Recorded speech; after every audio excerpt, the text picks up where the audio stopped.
Professor Richard Hynes from the University of Virginia, and he will be speaking on inequity and bankruptcy. Okay, great. So in the bankruptcy context, if you read the Supreme Court cases or you look at the bankruptcy case books, you have a very clear definition of what equity means. Right? The idea is that equality is equity. The principle is that, look, we're going to take the debtor's assets and maybe sell them or try to reorganize, and the principle is that all the creditors should share a pro rata, right, relative to the size of their claims, equal treatment amongst all creditors. Right? So equality is equity. But that's too simplistic, because after all, the bankruptcy code either recognizes or sometimes creates inequality, and we don't think that's unfair, right? Because after all, some people have property interests. Secured creditors, a mortgage, if someone has a mortgage in a property, that mortgage creditor has to be paid in full from the proceeds from that real property before anybody else gets anything from that. Similarly, creditors sometimes contractually subordinate themselves. Creditor A says, look, creditor B, until you're paid in full, I won't get anything. And in exchange, creditor A is going to get a higher interest rate, and the bankruptcy code respects the subordination agreements, and that's not inequitable. In fact, not following those differences would be inequitable. Structural priority, what's that? Well, we think of the bankruptcy of General Motors, the firm General Motors, but General Motors was comprised of many separate legal entities, separate corporations, and because of limited liability, it matters a lot who your debtor is. Because, and frequently it's the case that the subsidiaries have the assets, and the parents don't have the assets. The parents, the only asset of a parent may be, not necessarily in General Motors, but in a simplistic world, the parent's only assets may be shares of a subsidiary, so the creditors of the subsidiaries have what will be known as structural priority over the creditors of the parent. All right? And then statutory priority, what's that? Well, the bankruptcy code itself says, look, even if you don't have subordination agreements, structural priority, security interest, something else, the bankruptcy code decides that, look, some creditors get priority over others. Most notably, tax claims get priority over general creditors, and wage claims get priority over general creditors. So we might say, well, equality is really only equity if the bankruptcy code does not require or allow different treatment. That might be a difference. But the focus of this paper is on judicially created exceptions to the principle of equality, all right? Which might be, or judicially created equality. Right? And there's a lot of these policies that we could talk about. We're just going to focus on three. It's a symposium. Right? So we're going to focus on critical vendor orders. What are those? You're a shoe company, you're a shoe store, you file for bankruptcy, and you say, look, we're going to have to pay Nike in full in cash immediately, or else they're not going to deliver us any more shoes, and we're not going to be able to firm going forward. Right? So although they may just be an unsecured claim general creditor, they're going to be paid in full in cash immediately. Other general unsecured creditors are going to wait to the end of the bankruptcy case to get anything, and they may get, I don't know, 10 cents on the dollar. Right? So that's unequal. Roll-ups. Well, the roll-up is very similar to a critical vendor order, but your vendor is just a lender. You're a shoe company, you file for bankruptcy, you need cash. You need to borrow more money. And in order to borrow more money, the only entity that's willing to lend you more money is a creditor from before your bankruptcy. And they say, look, unless you pay our pre-petition claim in cash, in full now, we're not going to lend you new money. And so that's what a roll-up is. Substantive consolidation is a little interesting because that's sort of, co-author and I debate about whether it's inequality or if it's inequitable equality. And that's where you're ignoring the different rights of the different structural priority rights that you have, ignoring the separateness of entities, and substantively consolidating, treating as if those differences did not exist. Okay? So that's the topic. The question, going into this, I was like, well, how important of a topic is this? A lot of the time in literature, you see assertions that these happen all the time and they're increasing in frequency. But we had a hard time finding good evidence of how often these happen. You can find some pretty good evidence of how often they happen in the very largest bankruptcies. Why? Because Lou McPunkey has this bankruptcy research database where he tracks all firms that have more than $300 million in assets in today's money, and that were publicly traded and filed for bankruptcy. So it's a nice known universe. And people have used that universe to look at how often some of these things happen. So for example, Honigsberg and Tung find out that about half of these firms that borrow money in bankruptcy have a roll-up. So that's a pretty frequent deviation from priority. Wyden looks at, suddenly found that more than half of these cases had some form of substantive consolidation. We had, until the last month or so, we couldn't find anything on critical vendor orders. Finally, somebody punished to a study that looked at some of the larger Chapter 11 cases. I'm not exactly sure the universe isn't quite as well defined, but about 75% had some sort of critical vendor order.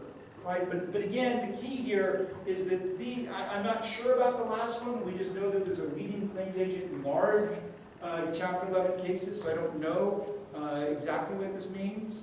But the problem is that we don't know that much about the other firms. So we know about the very biggest firms, but they're a pretty small element of the universe of Chapter 11 filings. So for example, in 2015, we've got somewhere north of 7,000 Chapter 11 filings.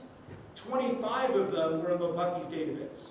So a tiny fraction. Now again, there's sub-entities, so maybe they count for more, but we're not going to get past maybe 100 or 200 in total. All right, so now, I don't want to oversell this. This is in terms of filings. Why do people rob banks? That's where the money is. Why do people study the large public company bankruptcies? They're larger. That's where most of the assets are. But still, it would be useful to know something about how common are these in other bankruptcies. Right, so we decided to try to do this. There's too much of an empiricist in me. I tried to resist, but I decided to do at least some back-of-the-envelope searching to see what we could find. And I think we found some basic lessons. Now, this is not a full-blown empirical project, but I think I'm confident that a full-blown project would confirm these four basic lessons. First, these critical vendor orders are common, but they're not universal. Second, they're much more common in the larger bankruptcies than the smaller bankruptcies. Third, many of these orders are repaying creditors who actually already enjoy priority, which maybe raises different issues than we might think about if somebody doesn't have priority. And fourth, I don't see an obvious trend over time, although I'm only looking back about 10 years. All right? So in order to figure out how often these occur, we have to actually define what we mean by a critical vendor order. Right? And this raises the issue of priority, because it's going to turn out that a lot of the creditors who are being paid early have some claim, at least claim priority. Right? You might argue, that's not unfair. If somebody has priority over you, you shouldn't object if they're getting paid, because they're supposed to get paid. On the other hand, you might object because, one, they're claiming priority. It's not clear they actually have priority. Right? There may be some reason they may have a wage claim, but maybe it's going to end up exceeding the dollar limits on the priority, or they may claim that they have a security interest, but that security interest is invalid for a variety of reasons. So you might still worry about these payments. And also, priority entitles them to priority at the end of the case. It doesn't obviously entitle them to priority to immediate payment. Right? So we might care about these payments. So we use two different definitions. Our broader definition is, look, if you're repaying any pre-petition debt, I don't care if it's priority or not, that counts as a critical vendor order. Our narrow definition says, look, we're going to exclude anybody who had some facial claim for priority. We're not going to try to evaluate whether it's real or not, but if you claim to have a lien, if you're the IRS or state tax, if it's wages, 503b9, that's complicated. Basically, you can get priority if you're a merchant who delivers goods within 20 days of bankruptcy, right? That's a special rule, and that you can get priority as well. So what do we find when we actually look at this? Well, we started with the Lopucki database, right? Because it's there, and I just wanted to get some sense of what words we're going to be used to try to identify these things. We had some RAs look through all 25 of them. And yes, these are, at least from the broad definition, these are incredibly common. Almost all of them had some form of critical vendor order. And oddly enough, the couple that didn't were involuntary bankruptcies, which are incredibly rare, and so there may have been something odd about them. If we take the narrower definition, it's about half. Right? So about half of these have some critical vendor order. A lot, not all, but a lot. And note that that's meaning that a lot of these critical vendor orders in the broad sense are not in the narrow sense. And that becomes even more dramatic when we look at bankruptcies more generally. From another project that I just recently completed, I had a database of all bankruptcies, or especially Chapter 11 bankruptcies that were filed in about 90% of the districts. And I was using that to focus on individual bankruptcies. Well, I just did a random sample of corporate bankruptcies, a small random sample, and had the RIs read through those.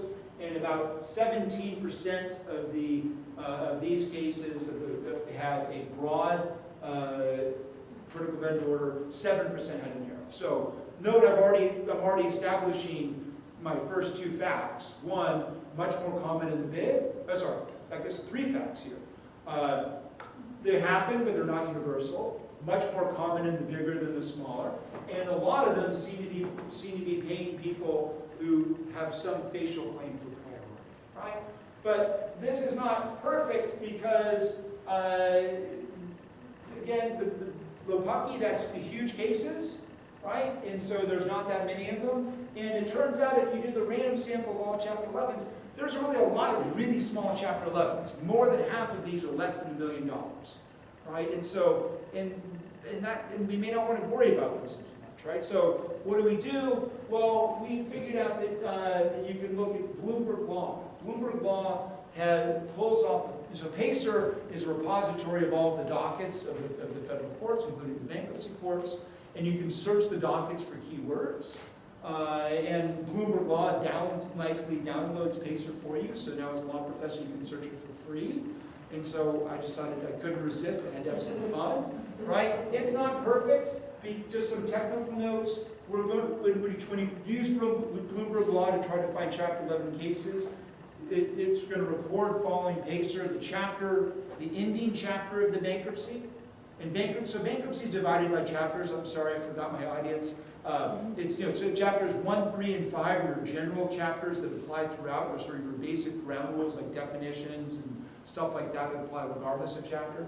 And then you file for bankruptcy under one of the other chapters.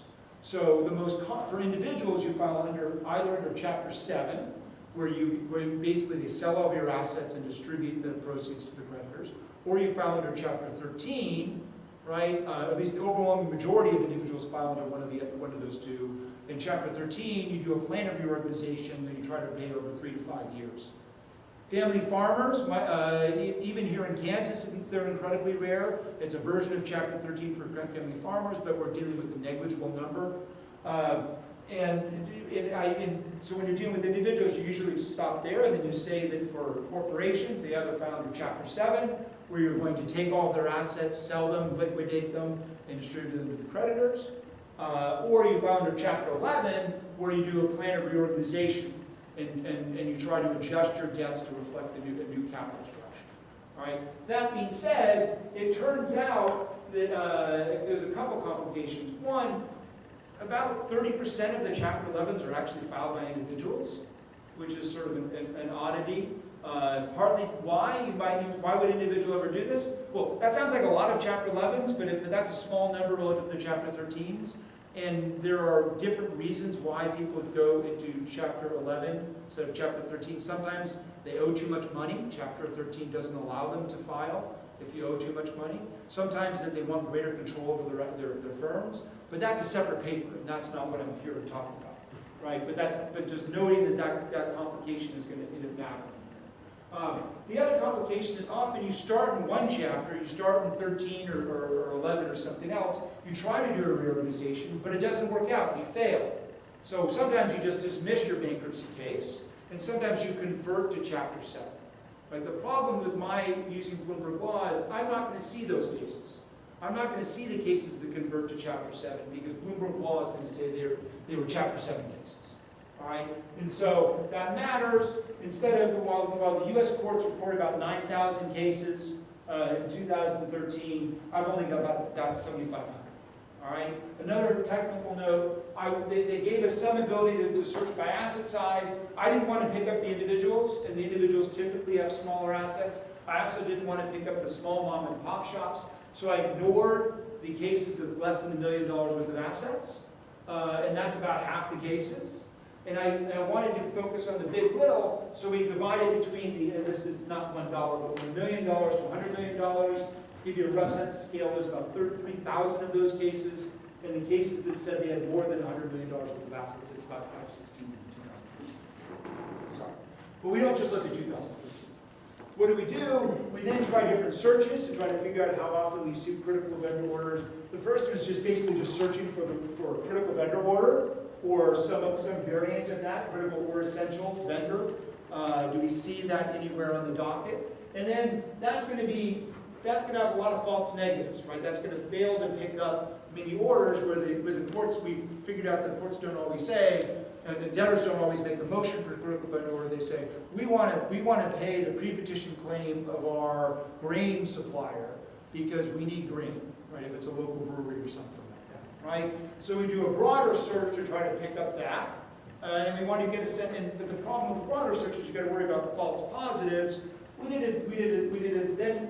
a search of a random draw of those positives, and it worked pretty well, at least from the broad sense. Again, almost all but one in each case had a broad critical vendor order, and then, as you would expect, how many narrows varied whether you're looking at the big versus the small, right? More because a lot of, at least in the smaller cases, there were fewer narrows, and in the broad, there were a lot of narrows that, broads and narrows as well. So, okay, so what's the main takeaway here? Can you see this? Is that a little better? I did, so, had to come to a school and not go to the flag. So, all right, so here's a good sense of, these are a total number of cases. And then you get, these numbers look really small, right? And they are misleading. So I'm going to briefly touch on this. A couple puzzles here. We're down in the 2-3%. And what's even more puzzling is that my small cases tend to have more of these critical vendor orders than the big cases. And you may say, what's going on? There must be something wrong. And there is something wrong. Because here I'm looking at cases, not firms. So what do I mean by that? Well, General Motors files for bankruptcy.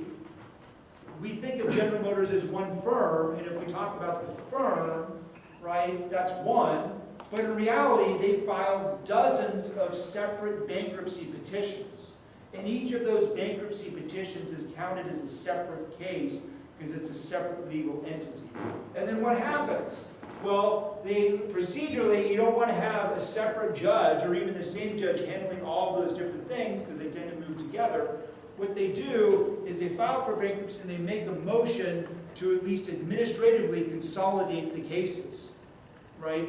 So that you have a lead case. And then so some of the subsidiaries, the docket kind of ends. It says, for anything else after we make this motion, go see this lead case. Why is that important? Because you're not going to find critical vendor orders in those subsidiaries. You're only going to find them on the lead case. And that's a bigger problem when you tend to have more subsidiaries. So it's a bigger problem for the big cases, right? For the big firms, the big bankruptcies.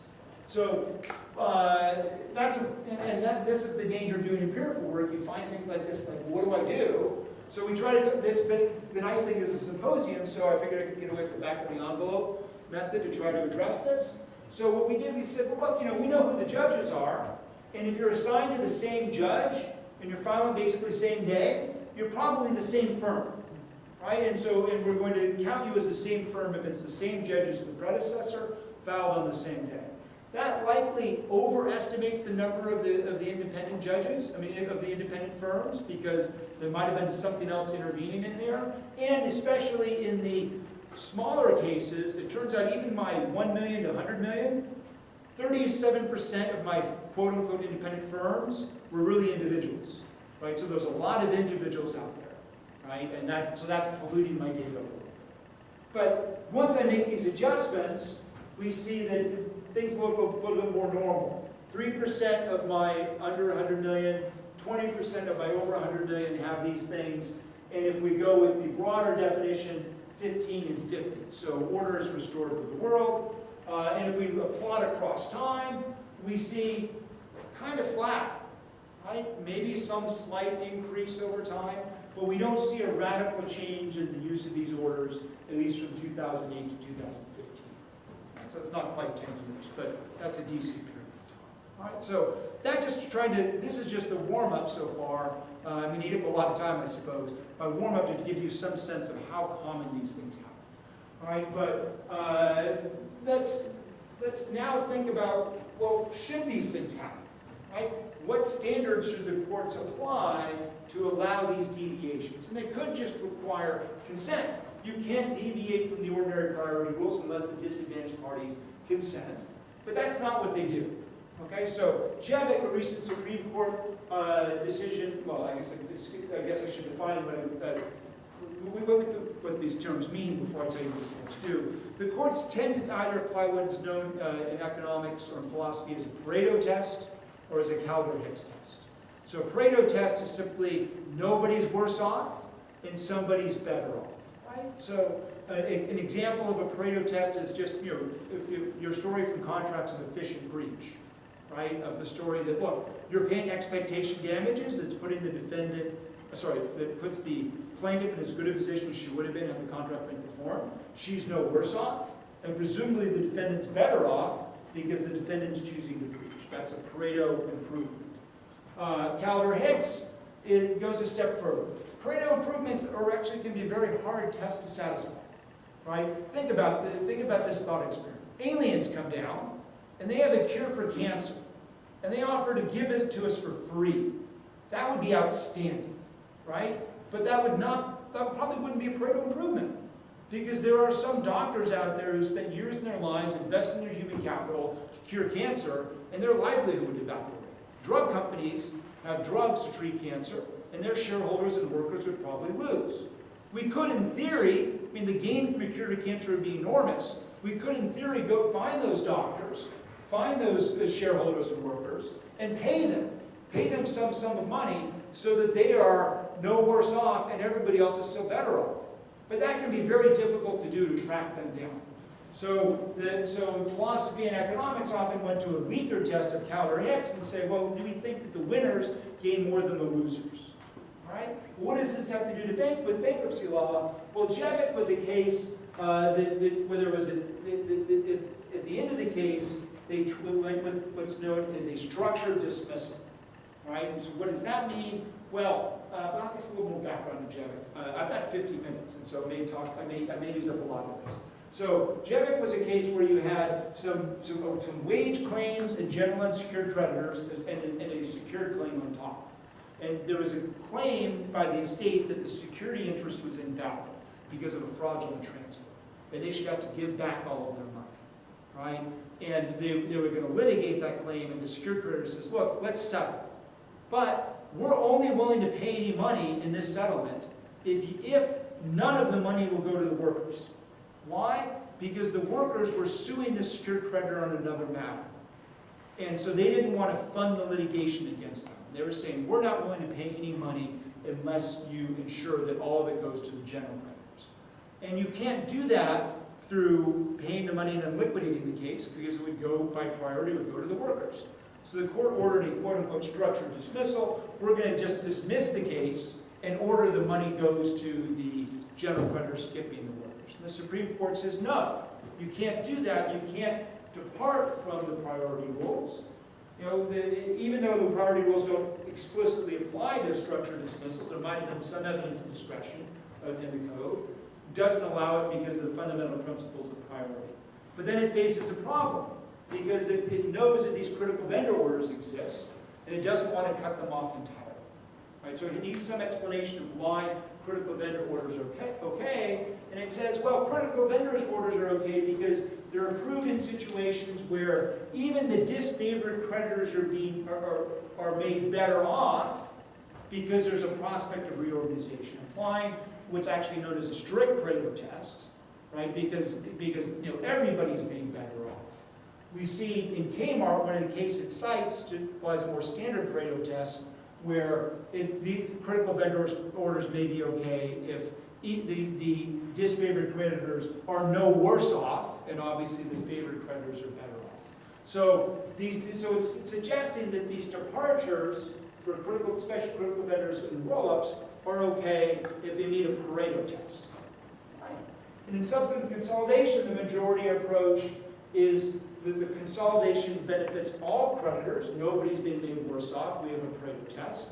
Although there's a minority approach, the demonstrated benefits of consolidation heavily outweigh the harm, sort of a Calder-Hicks on steroids, right? That the winners gain a lot more than the losers. Right? So we see the different approaches here. So that's one of the points, is just that we see Pareto Calder-Hicks test. And then, but is this good? Should the law apply a Pareto test for these deviations?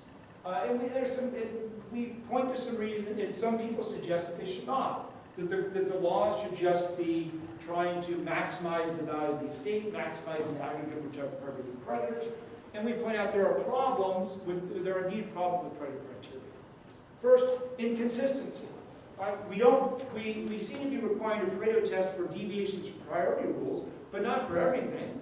After all, Jebit was whether you should settle this very large claim. That in itself creates a conflict between junior and senior creditors, because the senior creditors are going to want to settle for certainty because they're going to get all the money. The junior creditors want to roll the dice, right? Because if you settle for a small amount, that may go to their wage claims. If you end up winning your low probability suit, there might be enough money left over for the junior people. And so it's not clear what a Pareto criterion would be there, right? Who gets the entitlement as to whether is the entitlement settled or is the entitlement go to trial. And maybe that explains the inconsistency. Maybe the difference is just we have an entitlement system in the Bankruptcy Code, and so we need justification to deviate.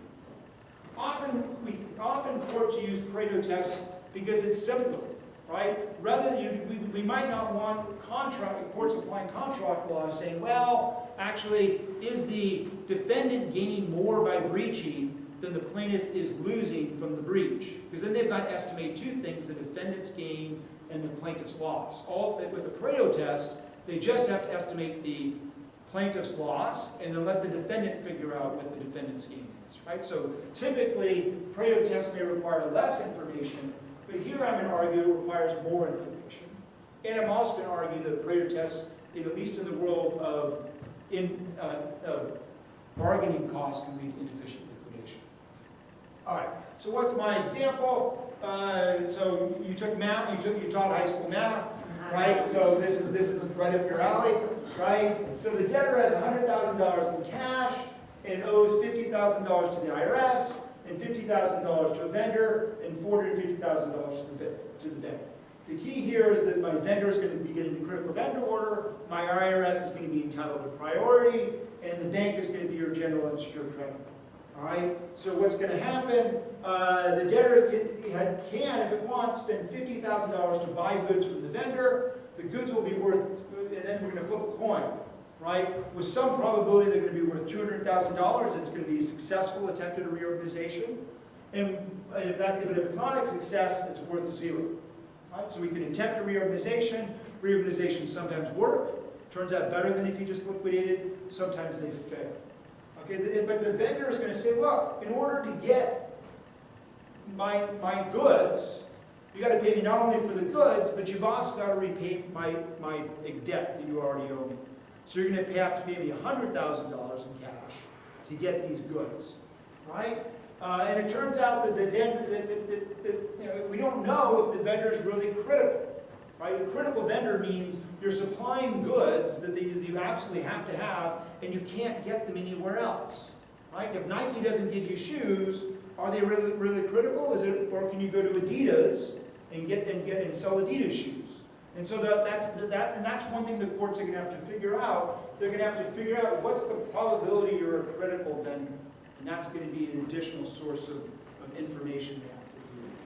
Well, if we're just worried about wealth maximization, we don't care if we overpay the vendor. If we pay the vendor instead of paying the bank, because that's just a distributional question. Right? Wealth maximization doesn't care about distribution.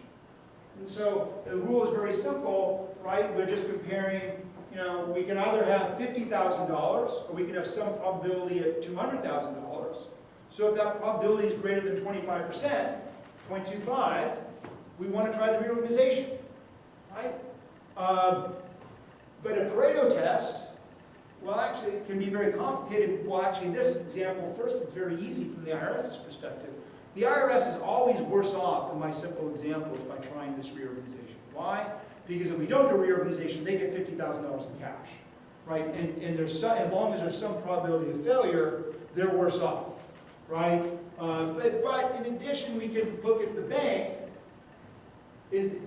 So if we say, okay, you cheated, we take the IRS out of the equation and just focus on the bank is going to be worse off if this more complicated equation here. One thing I'm just trying to get across, it's more complicated. I've got to estimate the probability of a critical vendor, and it can lead to inefficient liquidation.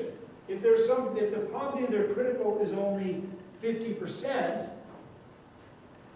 we should demand that the probability of success exceeds 75% instead of 25%.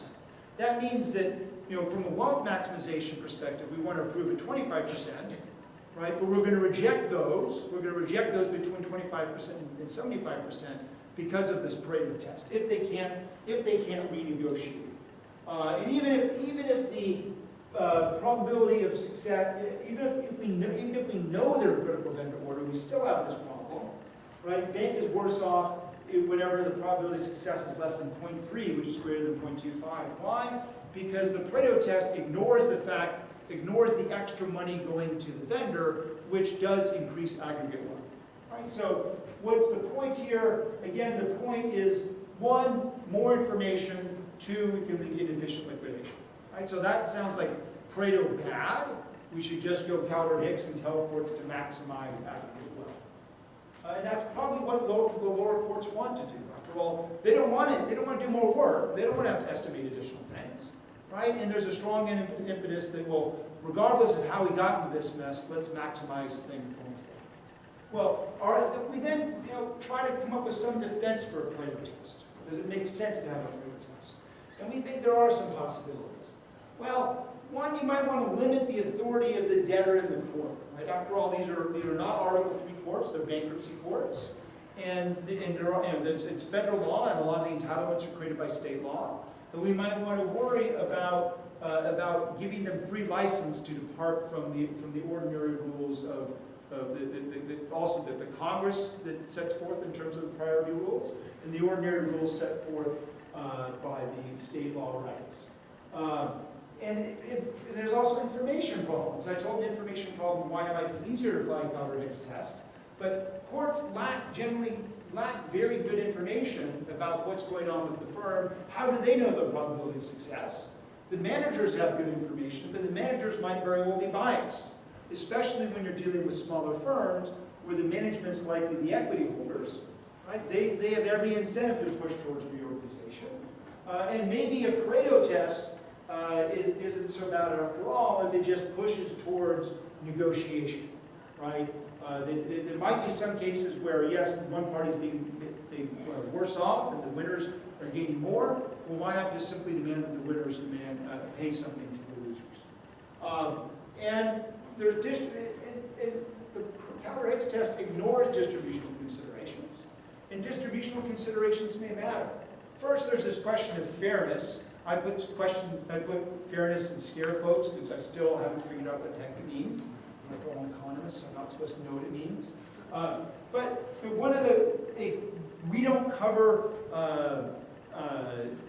unfair discrimination, which is at the end of the bankruptcy, there's a question of one of the tests for approval of a plan is that it does not discriminate unfairly, right? And so what does that mean? In Detroit was a recent case that expanded the idea of what discriminate unfairly might mean, approving payments, larger payments to the pension holders over other creditors. And that committee some people see as a fair deviation from equality in distribution. We we question whether it's actually as fair as people think, because it's typically pitched as more to the pensioners, less to the bondholders. But that's not actually what happened, or at least the bondholders, their classes consented to the plan. The question is whether it discriminates unfairly against creditors who don't consent to the plan. And the class of claims that was raising this objection was tort claimants, basically. So more to pension holders, less to tort claimants. I don't know, that's a harder question than more to pensioners and less to bondholders. As you allow these deviations, you're going to encourage rent seeking. Right? I guess maybe it's rent seeking all the way down. Maybe, of course, there's going to be rent seeking and trying to lobby Congress for priority. But here you're going to be lobbying the debtor in the court for priority, right? And that's going to be additional costs from rent seeking. And incentive costs matter, right? So we have not only have to worry about ex post inefficiency, we have to worry about ex ante inefficiency. So some of the people who argue about maximizing the value of the estate, they're implicitly making an argument that what we should be doing is maximizing the recovery for the existing creditors, right? And that's a bold, it's actually a harder step than you might think, because there's a broader school of thought, such that most notably pitched by a senator from Massachusetts, Elizabeth Warren, right, used to be a bankruptcy scholar. I guess I shouldn't say used to be. She used to be a full-time bankruptcy scholar. Maybe that's a better way to say it, right? I don't want to imply, that this is being recorded. All right. That's okay. My first thing I ever heard from her, she read an article of mine and wrote me a letter saying, "Yours is a world in which I do not wish to live." Anyway, she then invited me up to a conference, so I don't know. Okay, I'm ranting, I'm rambling. Where was I? Incentive costs. Okay, so her approach is, look, we should not only try to make decisions that maximize the recovery for creditors, but for the community as a whole. Right? So we should, in other words, recognize the interests of those who don't have claims against the estate. Right? There might be a community who wants to keep the factory open. They might be workers, right, who may not have actually any claims against the estate, because maybe they were paid, right, for their wages from past work, but they want future work. And so we might want to allow firms to keep operating, even if that would mean lower recoveries on aggregate. Right? And I think people would say that the pushback would be like, no, you don't want to do that because you need to give an incentive for the investors to invest ex ante, right? And so that's why we want to consider the effects on the claims. But the same is true for respecting the priority amongst the various claim holders. If you don't respect these priorities, you can get bad incentive effects. For example, if we allow extra payments to critical vendors, the critical vendors are going to be more willing to extend credit on the eve of bankruptcy, when that may not be good, right? We may want to stop the extension of credit and get the firm in bankruptcy to resolve these matters going forward. All right, so I've already talked well beyond my initial allotted time, eating into my question time, so I'll just go quickly to my conclusion.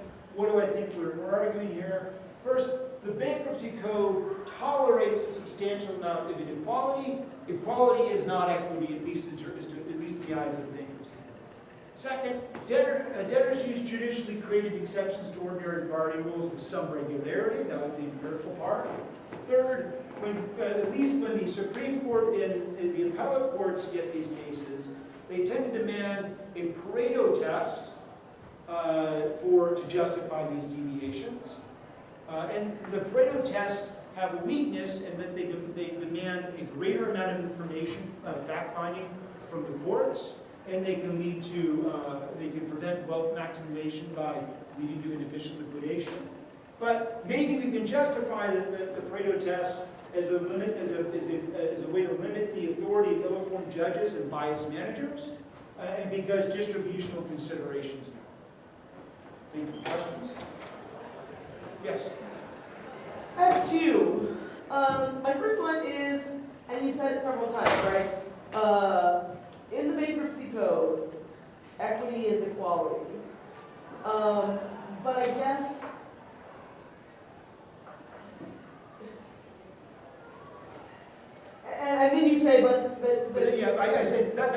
a maxim that people state, but that's not really right. And so I was, okay, so that was the first thing. It seems like, it seems like if equity is an inequality, then inequity is central to the bankruptcy code. Because you outline all these ways that there's inequity in bankruptcy. I'm suggesting that in bankruptcy, equity cannot be synonymous with equality. And so you raised some interesting questions of what does equity mean broadly, and in some cases, and also what do we mean by equality, right? Is it equality to give everybody the same recovery when they had different entitlements coming in? I'm not sure. If that's what we mean by equality, then equality in that definition could very well be inequity. Okay, so this actually, that's helpful to go to my next question. Good. Which sort of is, and I should say by the way, as much as I have problems with Calvert-Hicks efficiency, I equally have problems with Pareto efficiency. Okay. And I was like, wow, I'm feeling Pareto-y. So I think that's a big success. That's an aside. I guess my question becomes, the prioritizing, and maybe this is me sympathizing with Senator Warren, to what extent should we interrogate the ability to contract into more or less rights for this theoretically unforeseen outcome, which is bankruptcy, right? Like, if you think someone's going to be bankrupt, Bill Black at UMKC would have a different statement about whether or not people are going to jump into places where they think someone's going to be bankrupt. But in theory, if you think the debtor is going to file for protection, you're not going to extend them credit. And you talk about the incentives of that. But my question becomes this. We allow individuals nonetheless to contract around and position themselves over other creditors, thinking about this eventuality. Why is that contracting version worse or better than the court figuring it out? Like, and this is all, I told a student that this was one of my questions. Why do I care that this is happening when I'm not supposed to care, and I sort of intuitively understand that I should be comfortable with priorities in bankruptcy based on your contract? Does that make sense? Yes, and that's a huge question. Yes. Right? It's an enormous question. It's sort of fundamental to question, and that question often revolves around secured credit, most notably, right? Because when you're negotiating in advance for priority in bankruptcy, right? Why is secured credit fair? And the fight there is typically about whether you have what's known as non-adjusting creditors. So in a simple world where everybody's informed, right, you don't have to worry as much about fairness. Why? Because if you're going to, in a market, if you're demanding a higher priority, you're not, priority comes with a lower rate of return, right? Because if the bank says, I want priority, they say, look, we're not, if you're certain to be repaid, you're going to get paid an interest rate that's like a treasury interest rate, which is basically zero today, right? And other people who are going to therefore take a greater risk, right? If when the firm goes bankrupt, it only has $100 of assets, and somebody else takes a security interest for about $100, the other creditors know they're going to get nothing if they go into bankruptcy. And so they adjust. They adjust by demanding a higher interest rate or more compensation in some form. Yes, they lose when in the states of the world where they go into bankruptcy, but they earn more when they don't go into bankruptcy. Right? So that's not necessarily unfair. Note the story, though, is about adjustment, and you might worry that some creditors can't adjust. Most notably, tort creditors can't adjust. Potential tort victims don't come around saying, I want a higher interest rate, and you got to pay me interest for the eventuality you run me over with your car. No, they don't get interest at all. Right? So the system would be unfair to tort creditors. And even the Evo economists generally recognize that there's a problem with giving the secured credit priority over tort victims. But the reality, at least when we focus on the bigger bankruptcies, tort victims don't generally, with some very notable exceptions, tort victims don't play that big of a role. What the people that we worry about whether they adjust or not are people like workers, people like maybe the IRS, trade creditors, and whether they could adjust to the presence of secured credit. And you might argue, and Ward as others would argue, that they don't, right? That we need to protect these various community interests, and that's something that we should really worry about, and that's the argument for the humanitarian version of bankruptcy, right? That's not a debate that we try to really fully address in this paper. Our main point is just simply, if you are going to abandon the entitlement approach of a Pareto test, you need some justification for stopping at a Calder-Hicks test where a Calder-Hicks world where you're only considering the entitlement of the creditors. Why not go full communitarian? But that, yeah, the paper is 50 double-spaced pages, right? Which I think is a pretty healthy length. If I was going to go get the full communitarian, it would be long. Yes.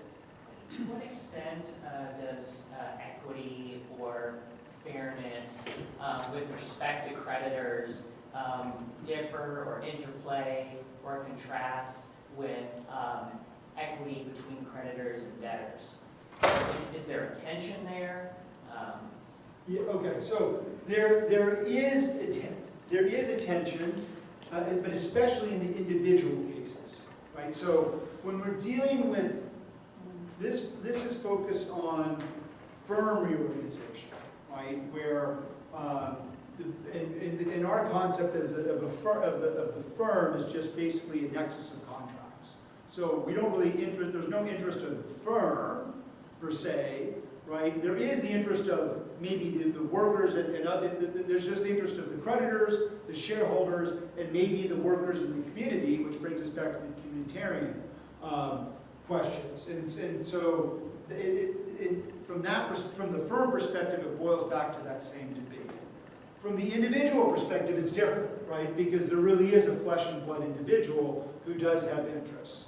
And there you do need to worry about questions of not only how should whatever money is being distributed to creditors, how should that be divided? You also have a question of how much should the individual keep and how much should they be paying the creditors? And it's not just individuals, I'm now realizing, it's also municipalities. So questions, so for Detroit, San Bernardino, right, and other municipalities that have gone through bankruptcy, there's a very real question of how much should they pay for inequity? How much should the citizens, et cetera, suffer to pay the creditors? And that's a tough question. But again, we're not going to try to address it. Yes. I just wanted to ask a quick follow-up about the Jevic case. I've heard of it, I just haven't followed it as much, and I was intrigued by the result there. And it sounds like it could just be more of a story of the court saying, we've just got to stick with bankruptcy rules. We're not going to give you the discretion to kind of move beyond what the code would otherwise provide. So I'm very curious if you might just say a few words about what's been the reaction to that case, both among creditors as well as, I don't know if you're familiar with how the courts may have responded to that. If there's been anything kind of since then that might shed light on whether that's kind of an anomaly or if it really has had a direct influence in the ability of creditors to anticipate how a settlement might work out and the viability of reorganization.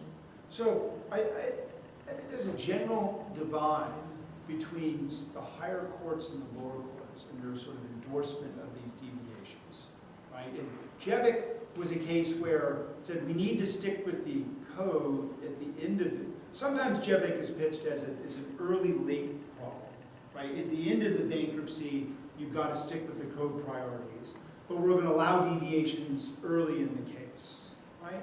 And that's part of the story, certainly, and there may be, because while we have a Pareto test for these deviations, that's early in the case. At the end of the case, we don't. We have what's known as an absolute priority rule A court can't say, look, so imagine a case where the secured creditor is being paid in full, the unsecured creditors are getting 50 cents on the dollar, and some money is going to the equity holders. Why? Because the equity holders are the manager, and we want the manager to stay on to work for the firm, and if we think if we don't give the manager any money, the manager is going to quit, and there will be no reorganization. This is a smaller firm. A court cannot approve that plan. A court cannot say, look, this is a Pareto test, this deviation is okay, because if we didn't do the deviation, unsecured creditors, you would be worse off. We actually require consent at the end of the case, right? And so there is certainly an early end, and I think a lot of that goes to this idea of how much we can expect consent. So at the end of the case, all the facts are out there. We've already divided up the parties into various classes. You vote by classes, and we think there's more of an impetus. Well, if you want to do this deviation, at least get the disfavored classes to consent. Early in the case, it may make sense to not have that rule because you don't know all the facts, right? And you don't even know who the creditors are, right? You haven't sorted through all the claims, and so you can't really get the consent. So I think that's part of what there is definitely an early-late aspect of JEVIC. But I think most people were fairly unsurprised by JEVIC, right? Because it was at the end of the case, and it seemed to match this idea at the end of the case you've got to follow the rules. People, I think, might be surprised by the Pareto test in JEVIC, right? Echoing this old Kmart test. Why would they be surprised? Well, they thought that the Kmart test was stated by, it was Easterbrook opinion, so a famous judge in the Seventh Circuit. But they kind of think that lower courts just ignore it, right? That in theory they're supposed to figure out if there's critical vendor orders, but they just approve these things all the time, right? So I may be ranting and raving about whether we should need have a Pareto test, but in reality the courts don't do it. They don't. Debtors ask for a critical vendor order if it looks like there's any chance of liquidation of a reorganization, and they might be a critical vendor order. We'll just approve it, which is basically what a Calvert-Hinks test would tell me to do. So maybe that kind of aligns with what you just said about timing as well, because my sense, and maybe I'm mistaken about this, but my sense is that these critical vendor orders would be arising as fairly early in the process. They're usually what's done is known as a first day order, in fact, right? So the first day order, the order is usually done on the first day. They're not uniformly in the first day as we figured out. But yeah, so you file for bankruptcy and you say, this is an emergency, we need financing, so we're going to ask for DIP financing with a roll-up, and we're going to ask for a critical vendor